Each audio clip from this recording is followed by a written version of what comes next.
Some people say it's like the Austin City Limits Music Festival, but for political nerds. The Texas Tribune Festival is coming to Austin, and we're looking ahead at some of the key moments on the schedule that already have people talking.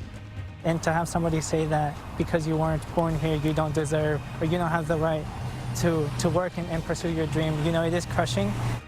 Ending the dream, how a threat from Texas brought down a program that protects people brought to the U.S. illegally as children. Good morning and thank you for joining us for State of Texas. I'm Josh Hinkle. Protests erupted around the country after the Trump administration announced it will stop considering new applications for DACA, the Deferred Action for Childhood Arrivals program. DACA protects immigrants brought illegally to the U.S. as children from being deported. The decision means loss of protection for nearly 800,000 undocumented immigrants in the U.S., so-called dreamers. Here in Texas, the program protects 120,000 people brought to the U.S. illegally as children, allowing them to work or go to school. But a threat from here in Texas helped force the decision to end the program. State Attorney General Ken Paxton threatened to sue the Trump administration if it did not rescind DACA. He says the Obama-era executive order that created DACA is illegal because only Congress can decide who can legally stay in the country. Political reporter Phil Prazen sat down with Paxton to get perspective on the decision. Many presidents issue executive orders. I asked Attorney General Ken Paxton, in his view, why was this one against the law? But President Trump's immigration executive order for a travel ban was perfectly fine. Executive orders are not in and of themselves illegal. The ones that Obama were doing were outside of what he was allowed to do. In other words, he was changing statute and law. He can't do that. That's Congress authority. What Trump did with the travel ban was he was following an existing statute. Deferred Action for Childhood Arrivals gave legal status to people who came to Texas as children. With that status, some could get work visas. Then some could apply with their families to become citizens. Attorney General Paxton thought that was cutting Congress out. It seemed like an end around to citizenship. Instead of Congress addressing the issue, President Obama decided he was going to make it more lenient and allow more people to come here under his own rules. General Paxton says his job is done now. He will drop the lawsuit threat. You know, we've got time now for Congress to act. So if there are changes that need to be made, if this is a program that we feel is valuable, it needs to be debated and it needs to be addressed by Congress. Republicans in Congress say they'll take up the issue, but only if paired with border security measures, including some parts of a border wall. For State of Texas, I'm Phil Prazen. President Trump sent out a tweet saying Congress needs to do their job. He's giving them 6 months to find a solution. He added, if they don't, he could revisit the issue. Anyone currently in the country under a DACA work permit set to expire before March 5th of next year can apply for a 2-year renewal. That could give them time to remain in the U.S. even if Congress doesn't pass a fix in the time the Trump administration has given them. The last time the DREAM Act came up for a vote in the Senate was 7 years ago. The measure to give legal status to people brought to the U.S. illegally as children failed by 5 votes. Even though we're far from the coast, Hurricane Harvey could still have an impact on how you drive. Why the storm's aftermath could affect road work projects all over Texas. It's 3 days packed with perspective on Texas politics, but this year's Texas Tribune Festival faces some challenges. Find out how some recent events are causing some changes. Next.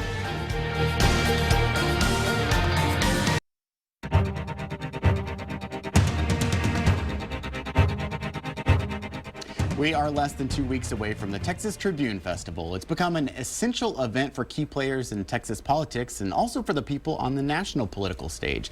KXAN is an official partner of the Texas Tribune for the festival, which kicks off on September 22nd at the University of Texas. And Texas Tribune co-founder and CEO Evan Smith joins us now for a closer look at the festival. Welcome. Hi, Josh. I'm excited. We've been every year, and yeah. This is going to be the biggest year, I heard. I have lots of nerves. I'm vibrating about this in the 2 weeks before. No, it's going to be great. And look, Texas is at the center of every important political conversation, so why shouldn't we have a great political festival here? People love to come to Texas, not just to raise money, but to talk about big issues. And so we're going to bring them all here and give people 3 days of serious conversation. What's changed in all the years? I mean, it really has grown, but the quality that you guys are turning out there is really good too. Well, thank you. I mean, I think it's gotten better every year. It's bigger in size, many more speakers. This year we're going to have about 260 people speak over the course of those 3 days. We have more programs. We have more than 60 hour-long conversations. Some of them are one-on-ones, but most of them are panel discussions on the big topics. I think the thing that's changed mostly is the ambition and the planning, and that's give credit to the people who I work with who have said, look, let's make this thing the absolute biggest and the absolute best. Let's attract a lot more national people to Texas, and let's elevate the level of conversation. Now, with a festival like this, you want as many people as possible to attend, and that number has gone up also, but I think that's directly tied to the quality of the program and the numbers of big-name people who are coming. Yeah, you have had some big names, especially on your Friday night keynote and your Sunday morning keynote. True. Who can we expect this year? So in the past, we've had a lot of big names, probably well-known to Texas. We've had on Friday night Ted Cruz and George P. Bush, and we've had Dan Patrick. Last year we had Governor John Kasich of Ohio. This year, Senator Al Franken, who has a memoir out called Giant of the Senate, is going to come and talk about his book and talk by extension about his work in the Senate. I think that's a good conversation to have right now. When you think about Austin, you think about Texas, you think about the national conversation around Donald Trump and the resistance to Donald Trump. Some of that is headquartered here in Texas. I think there'll be a lot of interest in hearing from Senator Franken. But if you fast forward to Sunday morning, we've pulled off something that I equate to having Dean Martin and Jerry Lewis back together for one night in Las Vegas, and that's John Cornyn and Ted Cruz together in conversation. These are not two people who necessarily share a stage, appear on the same stage together, and so it is kind of like one of those old Vegas reunions, just you get one night only with these two together. And I think, especially after Hurricane Harvey, with so much of the focus and attention of the country on the rebuilding of the Texas coast and what happens now and how Washington and Texas are going to work together, I think having Senators Cruz and Cornyn here will be a particularly good conversation. But honestly, we'll talk about President Trump, we'll talk about the state of conservatism, and we'll talk about Texas. Now, you mentioned Hurricane Harvey, and you guys have done such a great project this past year with Hell and High Water, and we've talked about it a lot on our show, and you know, be very proud of that. I wondered if it would come up in the festival. Oh, definitely. So we did a series of stories last year in partnership with ProPublica talking about how Houston would be vulnerable to a Category 4 or 5 hurricane and would be flooded. I wish we had been wrong. But the reporters who worked on that project, primarily Nina Satija and Kia Collier of the Tribune, were remarkably prescient, and they have been part of the effort to report on Harvey since. We all got together and thought about what can we do, not knowing Harvey was coming. How can we plan for something on the program to talk about this issue? And so we already had a flooding panel, a hurricane panel planned. So we're going to go forward with that and talk about why cities flood and what we can do to prevent flooding and the bad consequences of it afterwards. But we have decided to do something specifically about Harvey. We have Mayor Sylvester Turner of Houston and Chief Art Acevedo, the police chief of Houston, formerly of Austin, talking about the before, during, and after story of Harvey behind the scenes. So we'll deal with that to some degree. Look, every single issue area that we care about in Texas, public education, higher ed, immigration, health care, everyone, is going to have a Harvey component in the next year plus. This will have a long tail, and so almost at every turn we're going to talk about that. What are some of the panels that you're excited about that we haven't seen in the past? Well, I'm really excited about two things in particular that are themes of this festival. One is year one under Donald Trump. We have an entire track of content looking at what life in America and life in Texas is in certain key areas under Donald Trump. We talk about U.S. and Mexico under Donald Trump. We talk about U.S. and ethics and the law under Donald Trump, or the U.S. and the resistance under Donald Trump. So we have a lot of great national panelists coming in for those conversations. I think the Trump track is great, but of course, personally, and you may feel the same way, I'm especially excited about the politics and the press track. I have people on the street, civilians, come up to me all the time and want to talk about the press and politics, what's going on with the changing relationship. Mostly it's not people outside the business who want to talk about that, it's people inside the business. But now everybody is thinking about politics in the press. So we have an entire track of content about accountability journalism and disruption and why Texas newspapers matter now. We have a panel discussion on 50 years of public broadcasting and the public interest. So a lot of big national media names, people we know and people we admire coming in from all over the country to talk about that. I love that stuff. Yeah, this show, clearly you have to be interested in politics if you're going to watch State of Texas. You're going to get up in the morning and watch this stuff? Absolutely. Yeah. So, you know, the people that are coming to the festival are probably those same people, but for people that have not thought about coming to the festival, what would you say to them? Look, I say to those people the same thing I'd say to people who decide whether they're going to watch the TV news or read the Texas Tribune or read a newspaper. Every single thing that happens at the Capitol in Austin, every single thing that happens at the Capitol in Washington, every decision made, every law passed, every policy position taken affects every single person in the state. 28 million Texans.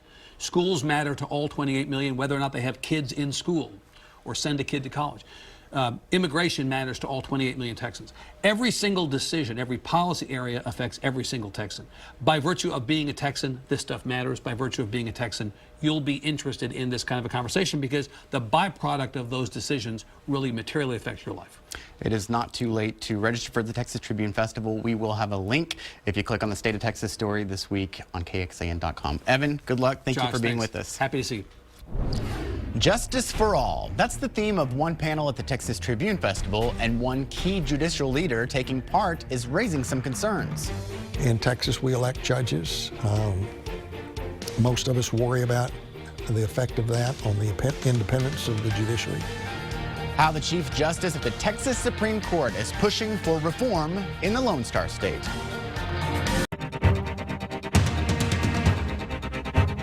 Diversity and the law is one focus of this year's Texas Tribune Festival. I'll be moderating a panel called Justice for All, looking at bail reform and other ways to ensure people get fair treatment in the justice system.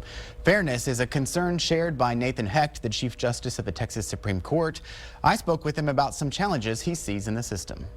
I think most people would believe that, or at least hope, that justices and judges would be fair and independent in the courtroom.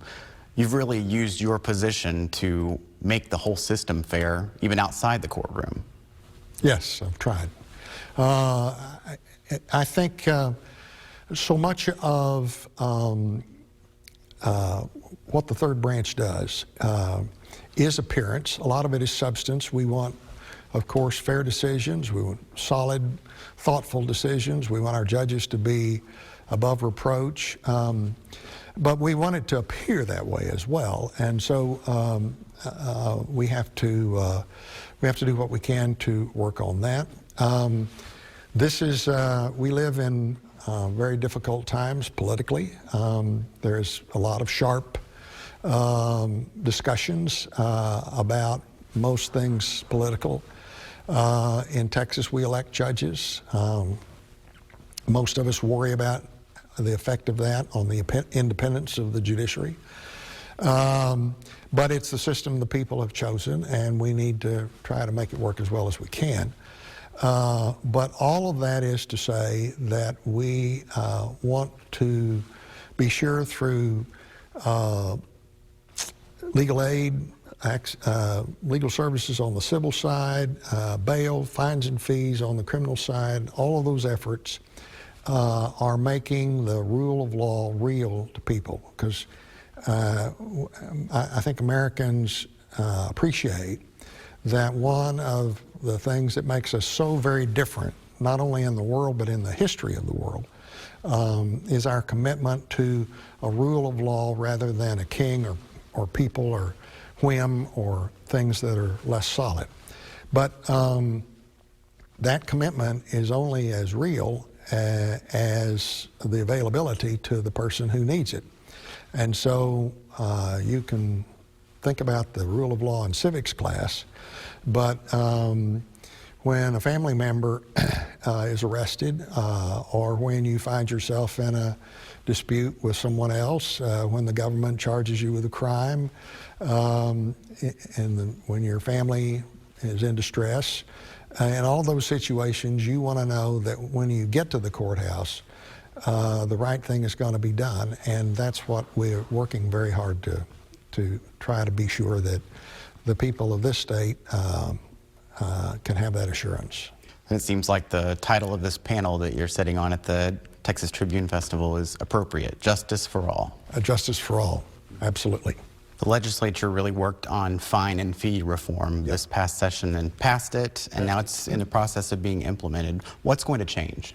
The process started about a year earlier. The Texas Judicial Council went in and revised the collection improvement program, it's called CIP, rules that regulate how justices of the peace and municipal courts impose and collect these fines and fees.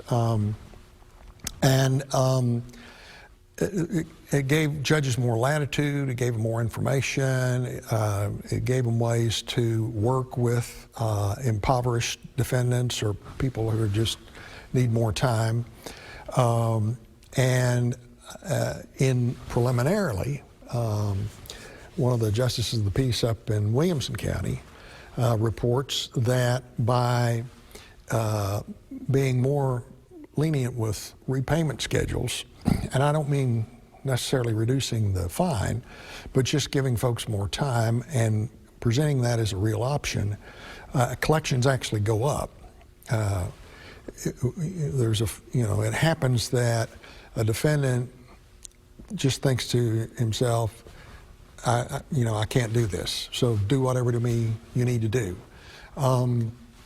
But if they have a way out, if the judge says, couldn't you bring me the fine tomorrow? Can't you?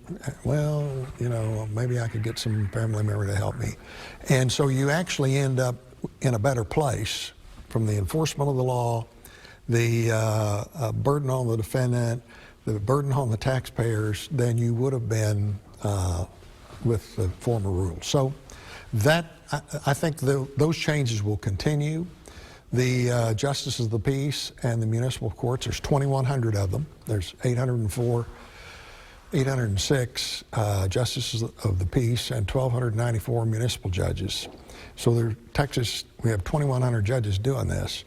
And the leadership is supportive of all these efforts, and so I think it'll make a real difference. The Texas Tribune Festival has several tracks. Those usually consist of a series of panels on one single subject, but this year the festival is also featuring a podcast track where you can check out live recordings of shows on different topics. Actor and comedian Larry Wilmore is bringing his Black on the Air podcast to the festival. He'll interview Planned Parenthood President Cecile Richards on Saturday morning. Journalist Dan Rather will be a focus of a podcast later in the morning. He'll be interviewed live for an episode of the Recode Decode podcast. NPR is bringing its On the Media radio show to the festival.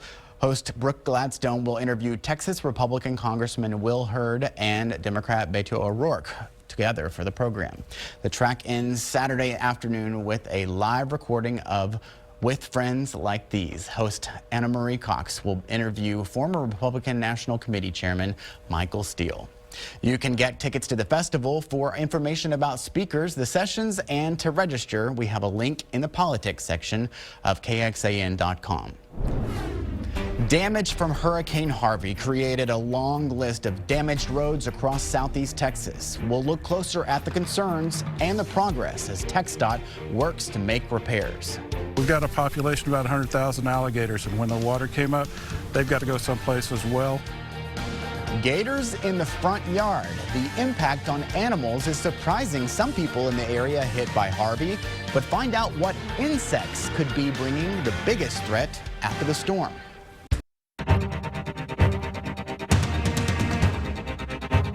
The Texas Department of Transportation is pulling in workers from El Paso, the Panhandle, and beyond to get roads back open after Hurricane Harvey. With so much road construction already underway in Central Texas, we wanted to know if any major projects are on hold in the meantime. Wes Rappaport surveyed the status. It's something that we drill for. We practice every year hurricane response. But all of that planning couldn't prepare TxDOT for Hurricane Harvey. Harvey was a storm that was really beyond anything that TxDOT has taken on ever in terms of its size and its extent. In the couple of weeks since Harvey hit, TxDOT sent 3,600 people and 2,500 pieces of equipment from across the state headed straight to Houston and the coast to try and get conditions back to normal. We understand that sitting in traffic is no fun. There's a lot of sign repair, clearing debris off of the road. We've had some large overhead signs that were knocked down. We had some of our own facilities that were completely destroyed. Deputy Executive Director Mark Williams says TxDOT has done more than 700 bridge inspections, with more on the way. Texas has got about 50% more bridges than any other state in the United States. We've got over 60,000 bridges, but in addition to that, in terms of our condition of our bridges, we're about the second best state in the whole United States. Despite redirecting thousands of staff members, projects outside where Harvey hit hardest should not be affected. There will be some localized delays that are to be expected, but statewide, you know, we're a large state agency, and we're fortunate to have the capabilities and the men and women that work for the department. Wes Rappaport for State of Texas. TxDOT did not have a specific time frame on when the storm-related work would be complete, and they say it's too early to determine how much its Harvey-related efforts will cost. But it's not only people looking for relief in the wake of Harvey. The storm also displaced animals across southeast Texas. We're not talking just about household pets either. Harvey is forcing animals like horses, deer, and squirrels to find new places to live. And they're ending up in some neighborhoods like this 12-foot alligator. It took a group of game wardens to get the gator out of one home's yard, and that's just one of many things folks in the flood zone need to watch for. Fire ants are balling up and they're moving to higher ground as well, so you know, you step in a pile of those, you're gonna feel it pretty quick. We're also seeing obviously an influx of mosquitoes now that the rain stops, so that's something to take precautions against as well. Fortunately, the bat populations that we have down there, and those are our number one help for controlling mosquito populations, they made it through okay down in the Houston area, so we're excited about that. More mosquitoes brings a higher risk of spreading diseases like West Nile virus and Zika. That's why the Texas Department of State Health Services brought in aircraft to spray pesticides over 5 southeast Texas counties hit hard by Harvey. A few cities near Houston ramped up their own spraying efforts after the storm. The city of Rosenberg is now spraying twice a week for mosquitoes. Missouri City also is increasing its spraying, adding 1 additional spray per week. Even though floodwaters receded, wet trash piles on curbs and water around yards still create prime breeding ground.